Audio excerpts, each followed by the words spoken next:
অনেক আলেম বলেন যে দাড়ি ছোট ছোট রাখার চেয়ে কেটে ফেলাই উত্তম। আপনার মতামত কি? না ভাই, এটা কখনো সঠিক হতে পারে না যে দাড়ি ছোট ছোট রাখার চাইতে চেঁচে ফেলা উত্তম। চেঁচে ফেললো যে, সে তো পুরোই চেঁচে ফেললো।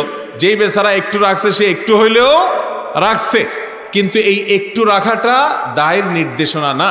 নবী করিম সাল্লাল্লাহু আলাইহি ওয়াসাল্লাম দাড়ি সম্পর্কে নির্দেশ দিয়েছেন, আফুল্লোহা আরখুল্লোহা, তোমরা দাড়ি ছেড়ে দাও, দাড়িকে লম্বা করো। দাড়িকে খোঁচা খোঁচা করতে নবীজি বলেন নাই। দুনিয়াতে যত ইমাম আছে, কোন ইমাম দাড়িকে খোঁচা খোঁচা রাখার অনুমতি নির্দেশ দেন নাই। সমস্ত ইমামরা একমত, দাড়ি পুরুষের জন্য দাড়ি লম্বা করা ওয়াজিব। পুরুষের জন্য দাড়ি লম্বা করা কি ভাই? ওয়াজিব।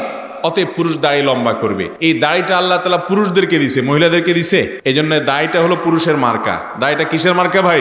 এখন যারা পুরুষ হিসাবে নিজের মার্কাই রাখতে চান না, এটা তাদের ব্যাপার। যে আমাকে আল্লাহ তাআলা পুরুষ হিসাবে একটা মার্কা দিছে, অন্যগুলা চুল নখ এগুলো আমাকেও দিছে, মহিলাকেও দিছে, বাট এই জিনিসটা আল্লাহ আমাকে দিছে স্পেশালি, আমি এটা রাখবো না।